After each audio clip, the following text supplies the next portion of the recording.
You are standing on the Patagonian steppe roughly 8,000 years ago. The wind is tearing across flat grassland in every direction. No trees, no cover, no way to hide. About 60 meters ahead of you, a herd of guanacos is grazing. They look like small, elegant camels because that is essentially what they are. Wild South American camelids, maybe 120 kilograms each, fast enough to hit 60 kilometers per hour in a dead sprint, which is faster than you will ever run in your life. Faster than a horse, actually. And they are watching. One of them has already spotted you. Its head is up, ears forward, nostrils testing the air. In about 3 seconds, it is going to whistle a high-pitched alarm call, and the entire herd is going to vanish across the steppe like they were never there. You have a spear. You have maybe one throw, but between you and that animal, there is nothing but open ground, and you need to cross 40 meters of it before your spear has any chance of landing. You will not make it. The guanaco is faster, more alert, and better at this than you are. It was born for this landscape. You were not.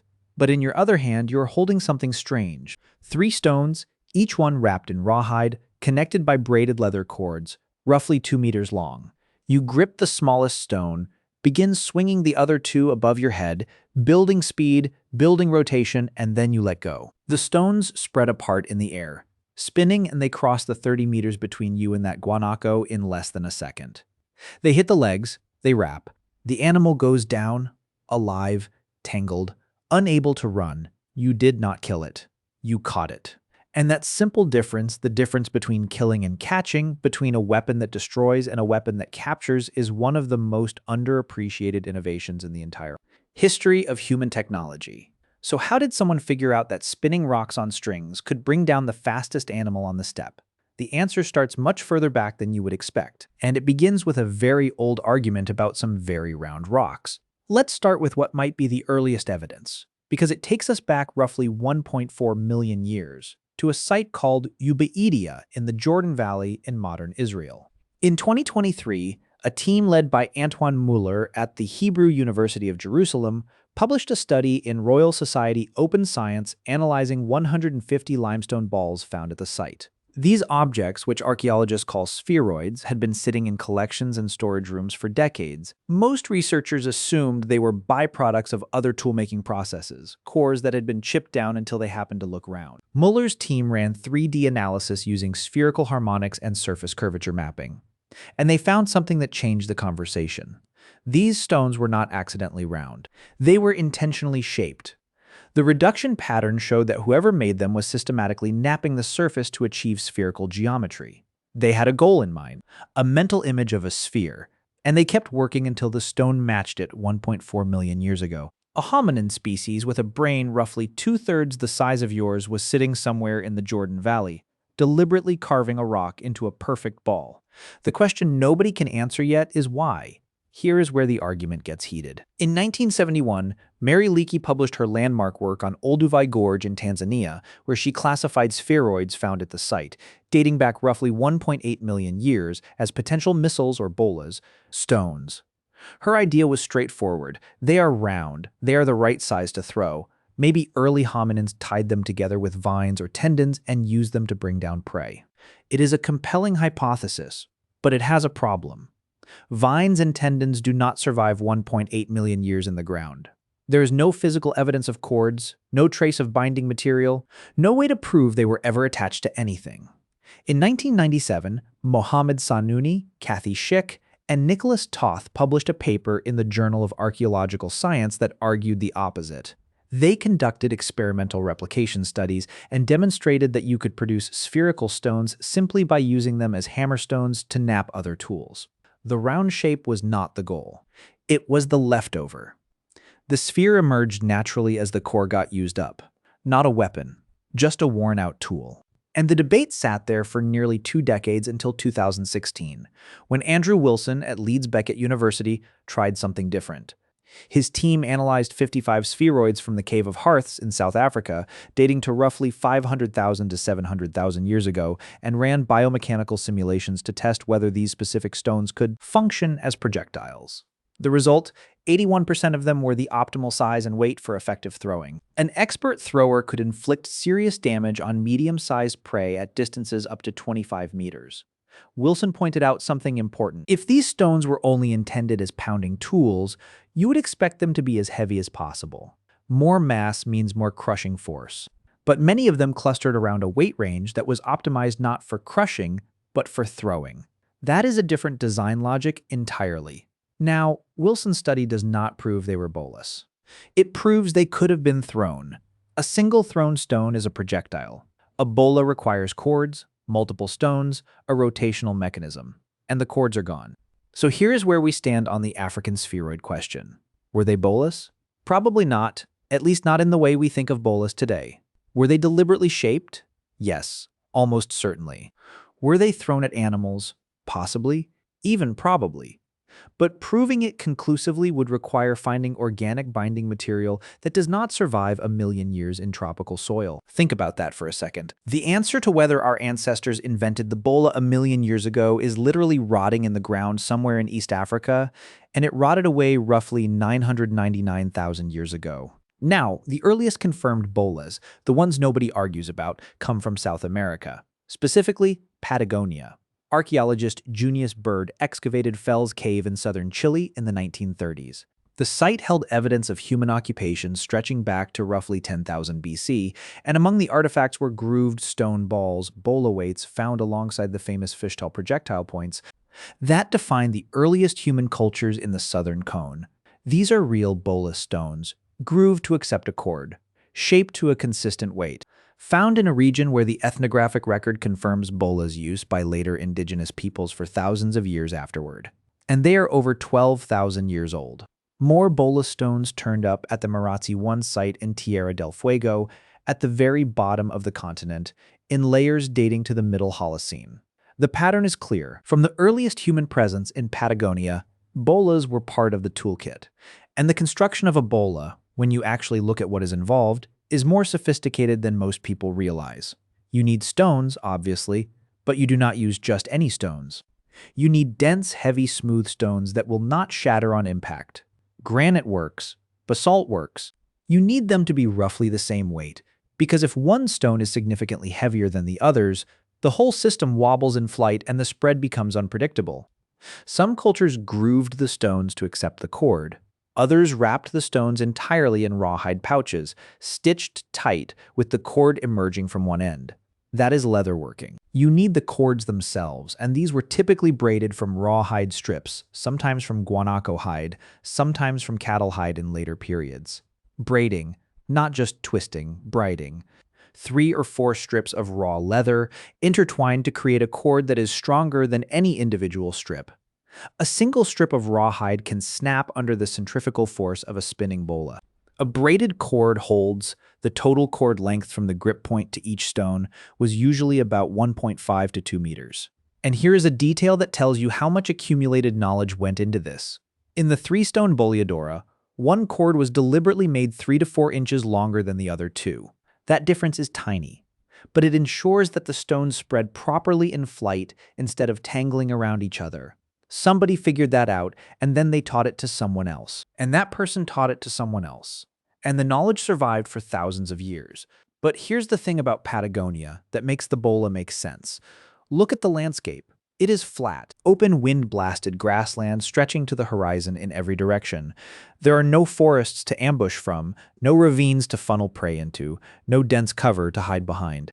The animals that live here, the guanaco, the rhea, the pampas deer, are built for exactly this environment. They are fast, they have excellent vision, and they can see you coming from a very long way off. A thrown spear in open terrain requires you to get within maybe 15 or 20 meters, and there is no way to approach that close without being detected. The atlatl extends that range to maybe 40 or 50 meters, but you still need a clear line of sight to a specific point on the animal's body, and a miss means the dart is gone and the herd is running. The bow helps, but bows were a relatively late arrival in Patagonia. The bola solves a different problem entirely. You do not need to hit a specific point. You do not need to pierce the animal's hide or strike a vital organ. You need to hit the legs. The legs are the biggest target on a running animal, and they are the one thing the animal absolutely depends on. The bola does not need to be accurate in the way a spear does. It needs to be in the general vicinity of the legs, because the spinning cords do the rest, And this is where the physics of the thing becomes genuinely interesting. When you swing a bola above your head, you are building angular momentum. The weights want to fly outward. The cords hold them in a circular path. You are storing rotational energy, the same basic principle as the bow stores elastic energy. When you release, the bola becomes a freely rotating system traveling through the air. Angular momentum is conserved. The weights stay spread apart because the centripetal force of the spin keeps them at the ends of the cords. In flight, the three stones form a kind of spinning triangle, covering an area much larger than any single projectile could. When the cords hit the animal's legs, here is what happens. The legs become the new axis of rotation. The weights do not stop. Their momentum converts from linear travel into wrapping motion around the new axis. And as the cords wrap tighter, the radius decreases. And when the radius decreases in a rotating system, angular velocity increases. The wrapping gets faster, tighter. The animal's legs are bound together within a fraction of a second. It cannot run. It falls. It is alive, uninjured, and completely immobilized. Think about what that means. Most weapons in the ancient world were designed to damage tissue, to pierce skin, break bone, cause hemorrhaging. The bola does none of that. It is a restraint system. It is, in a very real sense, the world's first handcuffs. And the ability to capture an animal alive instead of killing it opens up possibilities that no other weapon in the prehistoric toolkit could offer. You can choose to eat it now, or you can keep it. You can move it, you can eventually breed it. The bola is not a hunting weapon in the same category as a spear or an arrow. The bola is a capturing weapon, and capturing is the first step towards something much bigger than a single meal. Now, I need to be careful here because there is a tempting story to tell, and it goes like this. The bola allowed people to capture wild animals alive, and live capture led directly to domestication.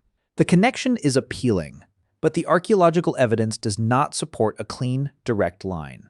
Llamas and alpacas were domesticated in the Andean highlands roughly 6,000 years ago, far from the Patagonian steppe where bolas are most associated. And the domestication process for camelids almost certainly involved corralling and selective management of herds over generations, not lassoing individual animals with bolas. But the principle matters. The cognitive leap from I hunt to kill to I hunt to capture is enormous. It requires forward thinking. It requires the ability to conceive of a future state. The animal alive, under your control, serving your needs tomorrow instead of feeding you tonight. Whether or not the bola was the specific mechanism that led to domestication, the mindset that produced it, the capturing mindset, was the same mindset that made domestication conceivable, and that is worth pausing on. The Tehuelche people of Patagonia used the bola for thousands of years. When Europeans first encountered them in the early 16th century, Ferdinand Magellan's expedition arrived at Puerto San Julian in 1520, and his chronicler Antonio Pigafetta described the Tehuelche as giants who could run with astonishing speed. He did not describe bolas specifically, but later Spanish and Portuguese accounts documented the weapon in detail. The Tehuelche actually used 3 distinct variants, each designed for a different job. The boleadora, or tres marias, had 3 stones on braided leather cords, optimized for large animals like the guanaco. The avestrucera, or nanducera, had 2 stones and was designed specifically for hunting the rhea, a large flightless bird that could hit 60 kilometers per hour in a sprint. And then there was the perdita, the lost ball, a single stone on a single cord. The perdita was not really a bola in the entangling sense. It was a weighted throwing weapon, more like a mace on a string. You swung it and released, and the stone hit whatever you aimed at with tremendous force. It was used for smaller game, and sometimes for self-defense. The name perdita comes from the fact that once you threw it, it was gone. No wrapping, no recovery. You threw the ball, it hit or it missed, and either way you had to go find it. That is why it was lost. 3 weapons, same basic concept, 3 different applications. Think about that for a moment. They had different weapon configurations for different prey species and different tactical situations. That is specialization. That is a weapon system, not a single tool. And then the gauchos adopted it. When the Spanish introduced horses and cattle to the South American plains in the 16th and 17th centuries, they created a new landscape, one where vast herds of semi-wild livestock roamed unfenced. Grassland, the gaucho, the horseback herder of the Argentine and Uruguayan pampas, needed a way to capture animals from the back of a horse at speed. The lasso works. But the bola works differently, and in some situations better, because it does not require you to get close enough to throw a loop over the animal's head. You can release a bola from a longer distance, and the spinning action gives it a much wider capture area than a rope loop. The gauchos refined the bola into a cultural symbol. They carried them coiled at the waist or tied to the saddle. Some accounts describe gauchos who could throw a bola and bring down a running steer at 30 meters from a horse at full gallop. That is a moving platform launching a spinning projectile at a moving target across a gap the length of a basketball court. The skill required is extraordinary, and the gaucho did not just use the bola for herding. In the borderless, lawless frontier of the 18th and 19th century Pampas, the bola was a personal weapon. Gaucho martial arts, esgrima criolla, included bola techniques alongside knife fighting. A bola swung by the grip, with the weighted stones whipping at the end of 2 meters of braided cord, becomes a weapon with devastating reach. You do not throw it. You swing it like a flail, and the stones move at the end of the arc with tremendous velocity. One strike could break an arm or crack a skull. The same tool that gently tangled the legs of a guanaco on the steppe could, in different hands and with different intent, end a fight before it started. And here's the part of this story that I cannot leave out, because it is too good. In the 1830s, a young English naturalist named Charles Darwin was traveling through Argentina aboard HMS Beagle. He was fascinated by the gauchos and their skills. One day, he decided to try throwing the boleadoras himself. He was galloping on horseback, whirling the balls above his head, feeling quite pleased with the whole thing, when the free ball caught on a bush. The motion jerked the other stones sideways, and the cords wrapped themselves around the hind legs of Darwin's own horse. He had bola-ed himself. The horse, which was apparently an experienced animal and understood exactly what had just happened, simply stopped. The gauchos, according to Darwin's own account in The Voyage of the Beagle, roared with laughter. They said they had seen every kind of animal caught by the bola, but they had never seen a man catch himself. Now, South America is not the only place people invented bolas. And this is important, because like the bow and arrow, the bola appears to have been independently invented in multiple locations. The Inuit and Thule peoples of the Arctic developed a completely different version for a completely different problem. In the Arctic, the challenge is not catching fast land animals across open steppe. The challenge is catching birds, specifically low-flying waterfowl, ducks, geese, and other migratory species that arrive in enormous flocks during the brief Arctic summer and represent a critical food source. Catching birds with arrows or spears is difficult because birds are small, fast, and airborne. The Inuit bola solved this with an elegant modification. Instead of 2 or 3 heavy stones on long cords, they used 4 to 8 smaller weights carved from bone, ivory, or stone, attached to shorter sinew cords, all joined at a central handle, sometimes carved from antler. The hunter whirled this multi-armed bola above his head and launched it into a flock of low-flying birds. The multiple spreading weights created a net-like pattern in the air, dramatically increasing the chance of fouling a bird's wings in mid-flight. The bird falls. You eat. Nobody needed to hit a target the size of a fist from 20 meters with a single projectile. 2 entirely different cultures. 2 entirely different environments. 2 entirely different prey animals. The same fundamental insight. Spinning weights on cords can capture something that would otherwise escape. Now, the bola also went to war. And this is the chapter that most people do not expect. During the Spanish conquest of South America, indigenous forces learned very quickly that the horse was the source of Spanish military advantage. Mounted cavalry with steel lances and armor were devastating in open field engagements. But the horse has 4 legs, and 4 legs can be tangled. During the Manco-Inca rebellion against the Spanish in the 1530s, Inca warriors began targeting horses with bolas, sometimes weighted with bronze or copper balls instead of stone for extra impact. Bring the horse down, and the rider, in his 30 kilograms of steel armor, hits the ground hard and cannot get up quickly. Suddenly, the most dangerous soldier on the battlefield is lying face down in the dirt trying to figure out which way is up. The Mapuche people of southern Chile developed this into a systematic tactic over centuries of resistance against Spanish and later Chilean military forces, one of the longest sustained military resistances in the history of the Americas. They did something that very few indigenous groups anywhere in the world managed to do. They adopted the horse from the Europeans, became expert cavalry themselves, and then combined European horsemanship with their own existing weapons technology.